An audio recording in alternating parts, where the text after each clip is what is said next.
Good morning, lovely ladies, or good afternoon, depending on where you are from. Welcome to day 3 of the Fertile Mind Summit. I am here today with the gorgeous Blair Nelson, who is a huge infertility warrior. She's such an inspiration. She's still on her journey. She has the Instagram account Fab Fertility, which has grown into this amazing brand. And she also has her own podcast, which yours truly was honored enough to be a guest on. She also has a blog, and she's all about creating purpose in your pain on your fertility journey. So welcome, Blair. How are you? Thank you. I am so good. I'm really good. Happy New Year, everybody. So before we start off and I start firing questions at you, do you just want to tell us a little bit about yourself and where you're at right now? Yeah, absolutely. So again, my name is Blair Nelson. Hello, everybody. I created the Instagram account Fab Fertility in October of 2018. And I started my podcast this past summer. So those are my two main focuses in the fertility world. But a little bit about my journey is my husband and I have been married for a little over 2 years, and we started trying to grow our family immediately after we got married. And about 8 months into our journey, I wanted to be super proactive. I am a very impatient person. I know a lot of you listening, watching probably can feel me there. So what I decided to do was find an OB-GYN that was really proactive and would go ahead and do some testing on me instead of the old BS where you have to wait 12 months before anybody will intervene. So we did some basic testing, and we found out at that time that my husband has a balanced translocation. So that is, in layman's terms, when you are born with 2 sets of your chromosomes that have perfectly flip-flopped. So for us, his 10s are in his 1 spot and his 1s are in his 10 spot. They perfectly flip-flopped. The problem with that when you're trying to conceive naturally is that more oftentimes than not, in fact, 75% of the time, they do not evenly flip-flop. So for people with translocations, IVF is really the best way to go so that you can kind of wade through some of those statistics and do genetic testing and pick out the embryos that either have a balanced translocation or don't have a translocation at all. So we started on our IVF journey in May of 2018. I'm going to do really quick, cliff notes here, but we did, our first round resulted in 4 genetically normal embryos at the end of the day. We transferred all 4 of those, all separately. 3 of them just didn't work at all. 1 of them did result in a pregnancy that I lost October of 2018, and a 7-week miscarriage. So and then it was at that time that I was just in a super dark place. I felt very isolated. I know a lot of you listening can probably relate. And I was really just seeking support and community from people that could understand me and understand my situation. So I got on Instagram. The name Fab Fertility just kind of came to me. I was like, that has a nice ring to it. So I did that. And again, initially it was just to find support, and I have found so much. People like Jen, I cannot even tell you how many friends that I have made in this community, and I'm just forever indebted. And then really, after I kind of pulled myself out and the community pulled me up and pulled me out of the dark hole, I started viewing my account as a way to educate people who were just starting the process, and also to just empower the community and help people not feel alone. I didn't want anyone to feel how I felt. And I have all this research swimming in my brain. And so I wanted to share that with other people that it might help. So that's kind of how the brand has evolved. I really focus on Instagram. Not as much on my blog. I kind of view Instagram as a mini blog anyway. And then really I put a lot of time and energy into the podcast. It's my passion project, and I just love it. Since I started all of that, I've done all sorts of stuff fertility-wise. I've had an ERA. I did that before my last 2 transfers and found out I was pre-receptive, which just means you need 24 more hours of progesterone. That unfortunately didn't work with our last 2 transfers. I've done 2 more rounds of IVF. Both of those resulted in 0 normal embryos, despite sending some off for testing. We switched doctors, which was super traumatic and emotional, because if any of you have been, confronted with that situation or that decision, it's really hard. So where I'm at today is I am gearing up for my 4th round of IVF, which I sometimes feel like I'm crazy for doing this 4 times, but here I go. And yeah, that's where I'm at. Wow. Unbelievable. And I love that you switched it around. And I love what you said about the community as well. And I was thinking about that this morning. If I had to pick one amazing thing out of infertility, is the way that it just brings us together. It's almost like this sisterhood where we have these scars and now all of a sudden we band together and support each other, because we're kind of the only ones that really know what we're going through. Absolutely. And so it's the sisterhood that we never wanted to be a part of.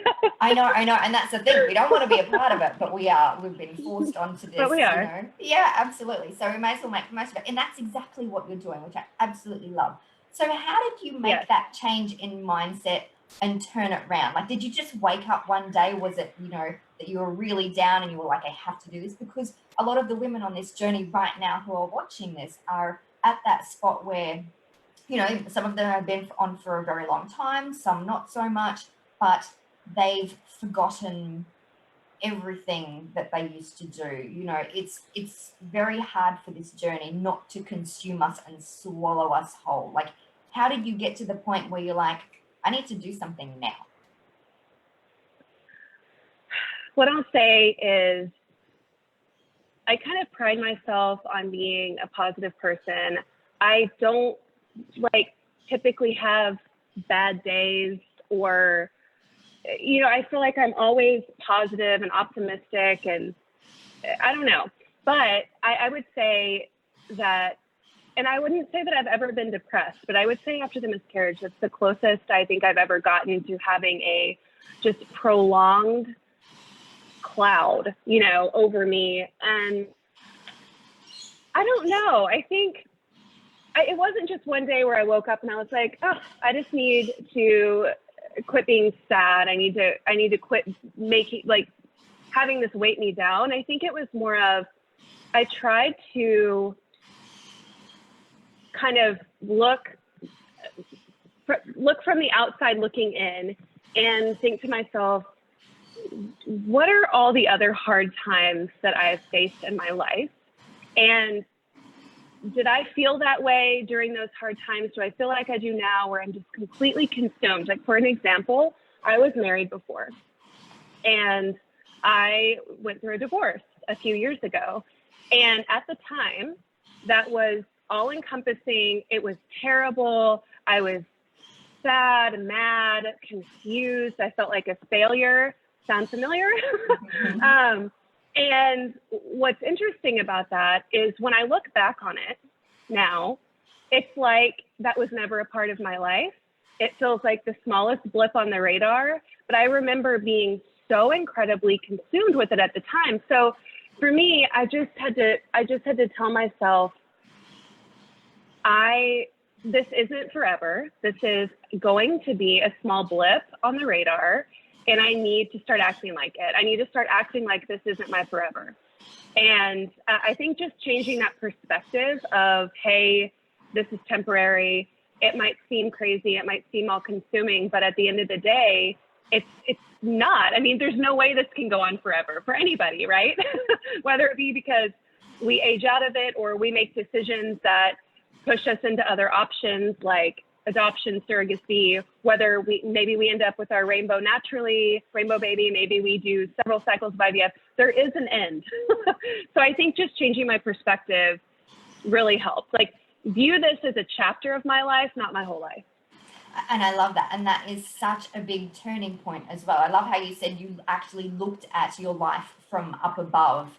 And Right. I think that's probably one of the keys that I think, and that's what I coach my clients on, is just trying to, not trying to step outside of the journey just for a second, just to get a little perspective on it. And I think that is really important, because if it was our best friend that was going through this, we would have, some really good advice to give them. So Right. that's really, really brilliant. So what are some of the things that you do now on a daily basis? So you got to that point, but now, like, this journey is like this. It's never just, okay, well, I've just changed my mindset and so now I'm fine. But it's something that you right. continually work at, every time there's a blow, every time you go through a cycle where there's you don't get any embryos, like there's always that down. So what are some of the things that you use to kind of pull yourself up out of that? I think what I would say is, and I don't remember, I cannot take credit for this, but it was somebody that I interviewed really early on in my podcast days. So, this past summer, I think it was one of my first guests that said,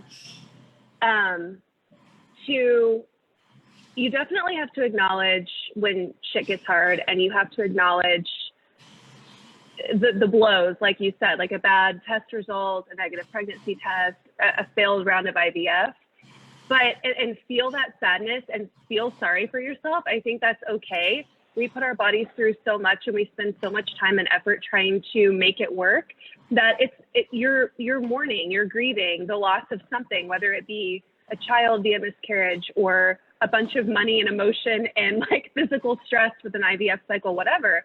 But the key is to pull yourself out of it is you have to put a limit on the pity party, right? So I always say this because I loved whoever told me this, like, throw a pity party for yourself, but you have to put a limit on it, whether it be a couple days, whether it be a couple hours, like allow yourself that time, but then you just have to let it go and you have to put a limit on it. That's kind of what I do, because I have hard days all the time. I mean, but what I tell myself is, okay, you get to feel sorry for yourself for the rest of the afternoon, and then you have no other choice but to move on. You have no other choice. Otherwise, you're going to live a miserable life. Yes. Really great advice. Absolutely great advice.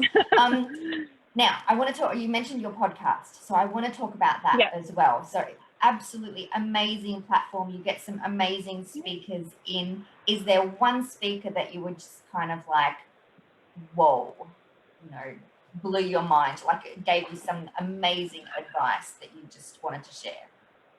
Sorry, I'm just putting you on the spot here. Oh my gosh, there's so many. I feel like I talk to a lot of other people that podcast, and a lot of people feel like every once in a while they'll just have a dud guest. And I will tell you, I have not felt that way about anybody. I have been so thrilled to have each and every person that I've had on the podcast. I would say, oh man,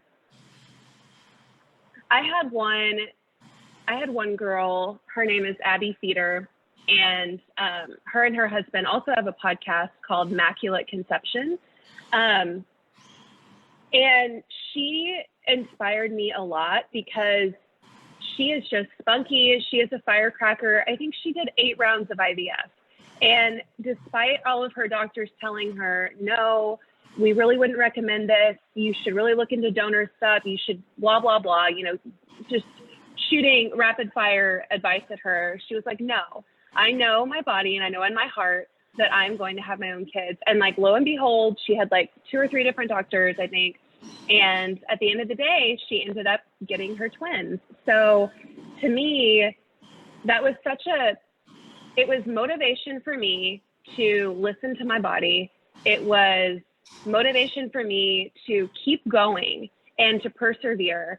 And there's so many. I wish I could like cite each and every one of them, but I would say the one that stuck out to me personally that I've really held on to was her saying never give up. Okay. I might get the link off you, and I would love to put that in the comments below if that's okay. Yeah. Absolutely. Yeah, absolutely. That's amazing. And I love that you said that, because that's something that's come up in our day one interview with Monica Cox as well. And she was saying the doctors, absolutely, they know their stuff. They're smart. They can do all of these things, but they don't know you. They don't know you personally. You know your body better than anyone else. Right. Yeah, and that's so important. So tell me about Fertility Bucket Friday. I saw this and I was like, oh, I like this. Tell me all about that. Where did it come from? What is it about? How can the ladies get involved in that? Okay, so Fertility Bucket Friday is a limited podcast series I am doing with my good friend that I met in this community. Her name is Alex Slate, and she is the voice and personality behind the Instagram account Rockabye Maybe. We've gotten to know each other over the past few months, and she started a hashtag within our community called Fertility Bucket Friday. And for a little bit of background, Jen, I'll send you the link to this too, but Alex really explains well why she came up with the hashtag, and I hope I don't butcher it, but I'll try. So basically what it is, it's like a catchy name, and it's a hashtag that we use all the time in the infertility community. So every Friday, you can definitely, everyone listening, go follow the hashtag because it's hilarious. But the idea behind it is that we try so incredibly hard when we're on our fertility journey to do everything right. We try to eat right. We, do Whole30. We do plant-based. We try to go vegan. We avoid toxins. We stop doing cosmetic stuff. We stop dyeing our hair. We stop going to the nail salon, like whatever it is, and truly let it consume us, right? And the idea behind Fertility Bucket Friday is that for one day, do one thing that brings you back to the you that you were before you started on this journey. So like a Fertility Bucket Friday for me last week as an example was, I am, like I said, gearing up for cycle 4. So I am laying off the caffeine. And so one of my Fertility Bucket Fridays was that I had a large, very caffeinated beverage last Friday. And so on my Instagram story, I had my latte and I did the hashtag Fertility Bucket Friday. People do so many funny things, drinking wine, a bottle of wine, who knows? But the idea is just to let it go, let your body relax a little bit and be you. And don't let this, back to Jen, what you were saying, how it's so consuming. This is just an opportunity to, let loose a little bit. Mm-hmm.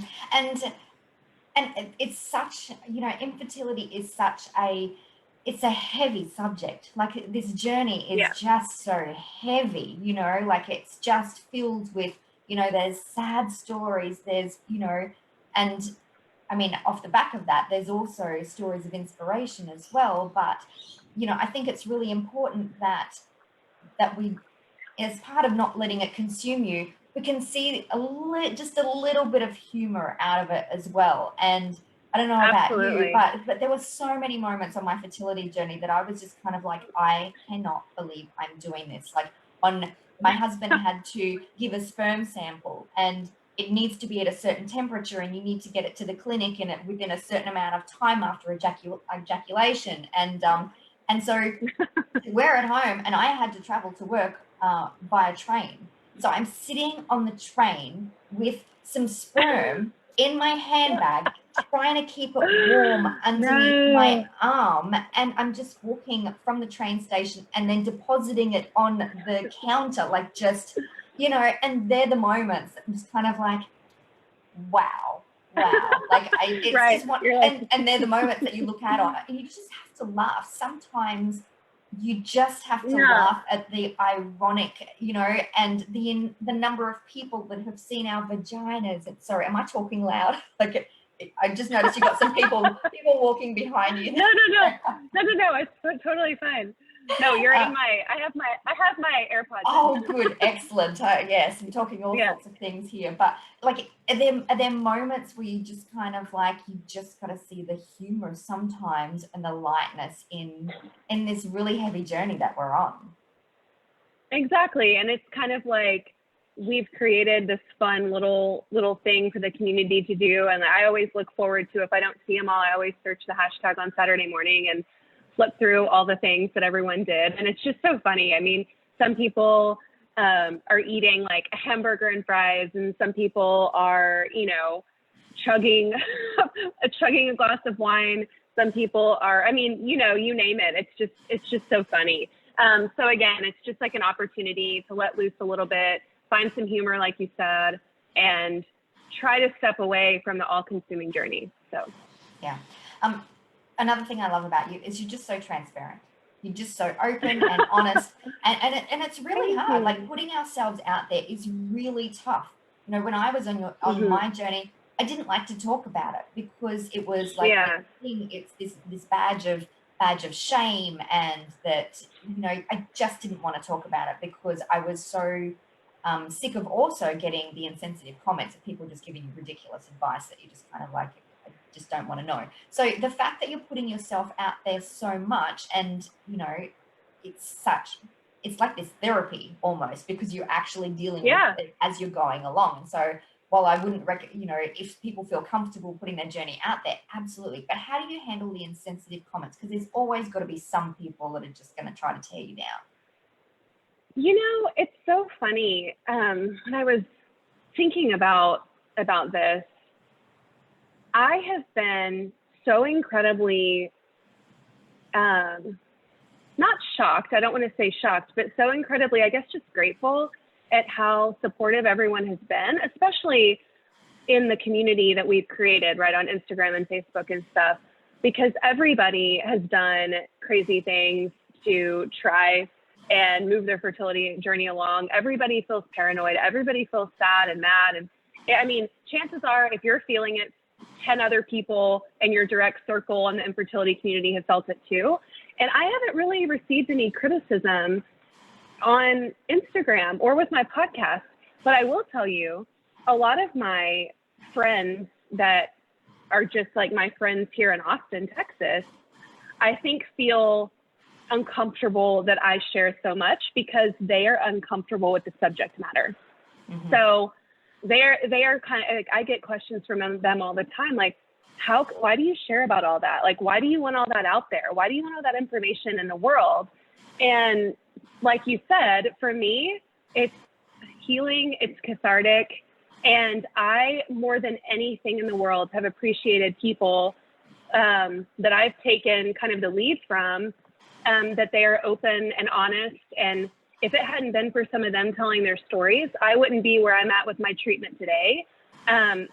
So I've appreciated that in other women, and I wanted to be the same way. I'm also just generally an open person. So, I mean, with any aspect of my life, and this is no different. And yeah, it's a little uncomfortable at times, but my advice to anybody that is receiving criticism is there's always that beautiful block button. And, you know, haters are going to hate, man. And there's haters everywhere, but there's not very many in this community. So that's the beautiful thing for everybody listening. I hope that everyone's had the same experience I have, because it's been great. Mm. And you speak about finding purpose in your pain, and I love that. So do you just want to talk a little bit about that? Yeah. So I don't think any of us going through infertility ever dreamt or thought that this would be our path, unless you had something that you've known about your whole life where you knew you were going to have problems. But I feel like that's a very small percentage of this population. And so I sat there for so long after the miscarriage, even like when we found out we had to do IVF, but especially after the miscarriage, and just thought to myself, why me? Why are all of my friends easily having children? Why am I the one having problems? What did I do? Am I being punished? And instead of looking at myself as a victim, I started thinking to myself, how can I turn this pain that I'm feeling, how can I find a purpose in it? How can I make this a part of my story that I'm proud of, and not one that I look back on and that I'm sad about all the time? And so for me, that was sharing my story, starting the podcast, writing articles, doing stuff like this with you, Jen. Surely I'm going through all of this for a reason, and I hope it is to help everybody. And so that's kind of what I decided, was that I'm sure not going to sit and be sad, because that's going to do me no favors. It's not going to get me a baby any faster. So I might as well help other people. I love that. I love that so much. Yeah. So what is the one piece of advice that you would give the woman who is just consumed by her fertility journey right now? I would say to sit down and try to remember, make a list of who you were before all of this started. What are the things you love to do? Go to the movies, travel, go volunteer with animals, like whatever it is, make a list, and then make a list of things that you wanted to accomplish in your future, in your near future, before all of this. So a promotion at work, go check a couple more countries off of your travel list, learn a new language, get a puppy, whatever it is, start a side hustle. The list can go on. And then try to either get back to the person that you were before, or try to achieve one of those goals that you had thought in your mind you wanted to do in the future. So for example, when I first started, so in other words, to make a long story short, try to start a hobby, continue a hobby, plan things for yourself that are completely unrelated to fertility.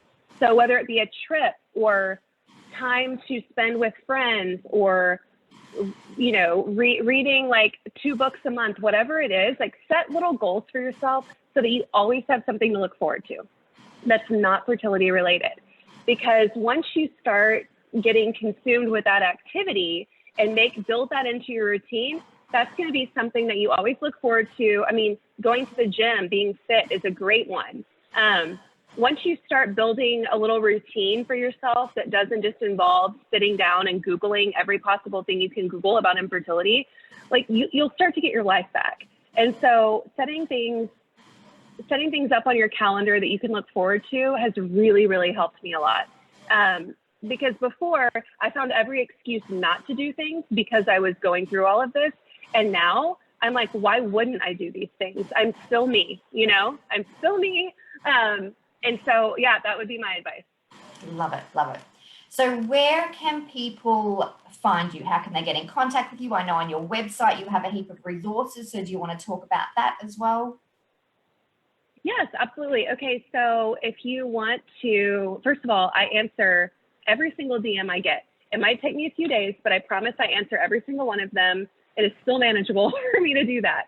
So if you have any questions, you are welcome, or, you need a shoulder to cry on, you want to complain about something, you want to vent, you have questions about IVF, infertility, whatever, I'm here, and I will answer to the extent that I can.